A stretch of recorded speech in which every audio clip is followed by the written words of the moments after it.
அந்த பக்தி உள்ளவனுக்குள்ள விசுவாசத்துல நிலைத்திருப்பான். இது கடவுளை முழுமையாக நம்பி விசுவாசத்துல நிலைத்திருப்பான். அவனுடைய வாழ்க்கையில பாத்தீங்கன்னா விசுவாசம் எக்கச்சக்கமா அப்படி போயிட்டே இருக்கும். அந்த விசுவாசம் கத்த செஞ்சா செய்யறாரு, செய்ய கட்டி போறாரு. முதல் ஃபர்ஸ்ட் ப்ரிஃபரன்ஸ் ஆண்டவர் தான். அந்த பக்தி இருக்கும். மூணாவது காரியம் பாத்தீங்கன்னாக்கா, பரிசுத்த ஆவியில நடத்தப்படுவான். ஆமென். மாம்ச இச்சைகளை வென்று வாழ்வான். அவனுக்குள்ள அந்த மாம்ச இச்சைகள், அதாவது ரொம்ப அப்படியே உலகத்தை நாடி போயிட்டே இருக்கிறது, உலக பிரகாரமான அன்பை தேடிக்கிட்டு உட்காந்துட்டு இருக்குது. அது திருமணம் ஆனவங்களா இருக்கட்டும், திருமணம் ஆகாதவங்களா இருக்கட்டும், வாலிப பிள்ளைகளா இருக்கட்டும், யாரா இருக்கட்டும். என் கணவன் என்ன நேசிக்க மாட்டானா, இதுவும் பாத்தீங்கன்னாக்கா ஒரு இச்சையான காரியங்கள் தான். அது நீ ஏன் உட்காந்து கவலைப்படணும்? என் புருஷன் நேசிக்க மாட்டானா, என் பாய் ஃப்ரெண்ட் நேசிக்க மாட்டாங்களா, என் கேர்ள் ஃப்ரெண்ட் நேசிக்க மாட்டாங்களா? இதெல்லாம் இந்த பக்திக்குள்ள கொண்டு வரல ஆண்டவர்.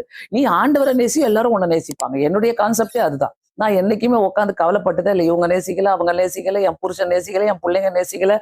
ஐயோ, யாருமே யாரும் வேணாம். ஆண்டவரே, நீ உங்களை நான் நேசிக்கிறேன், எல்லாம் என்ன ஆட்டோமேட்டிக்கா நேசிக்கும். அவ்வளவுதான். இது நிறைய பேருக்கு தெரிய மாட்டுது. அவங்க என்ன பண்றாங்க, இந்த பரிசுத்த ஆவியில நடத்தப்படுறதை விட்டுட்டு அவங்க தங்களுக்குள்ள இப்படி மாம்ச இச்சைகளுக்குள்ள, உலகத்தின் இச்சைகளுக்குள்ள தங்களை உட்பகுத்தி கொண்டு அவங்க பக்தியின் வேஷத்தை போட்டு நடித்து கொண்டிருக்கிறார்கள். அது தவறு. ஆண்டவர் கேட்கிற ஒரு விஷயமே, நீ பரிசுத்த ஆவியினால நடத்தப்பட வேண்டும். நான்காவது காரியம் பாத்தீங்கன்னாக்கா, உண்மையாக ஜெபிப்பவனா இருப்பான். உண்மையான ஒரு ஜெபம் அவங்களுக்குள்ள இருக்கும். மற்றவங்களுக்காக வேண்டுதல் செய்கிறவன் தான் பக்தி உள்ளவன். ஆமென். மற்றவங்களுக்காக யோபு பார்த்தீங்கன்னா தன் சிநேகிதருக்காக வேண்டுதல் செய்தார், கர்த்தர் அவருடைய சிறையிருப்பை மாற்றினார் என்று வேதம் சொல்லுகிறது. சோ ரொம்ப அழகாக நம்ம பார்த்தோம். இந்த இடத்துல பக்தி உள்ளவர்களை நம்ம பார்க்கும்போது, முதல் காரியமே நான் சொன்னேன், பக்தி உள்ளவர்களை கர்த்தர் தமக்காக தெரிந்து கொண்டார். அவனுக்குள்ள இருக்கிற குவாலிட்டிஸ் இதெல்லாம் இருக்கணும். இந்த குவாலிட்டிஸ் எல்லாம் இருக்குதா நம்ம யோசிக்கலாம். இந்த குவாலிட்டிஸ் எனக்குள்ள இருக்குதுனாக்கா நான் பக்தி உள்ளவர்களுடைய லிஸ்ட்ல இருக்கிறேன். ஓகே. ரெண்டாவது மெயின் பாயிண்ட் ஒன்று, பக்தி உள்ளவருக்கு கர்த்தர் செவி கொடுக்கிறார்.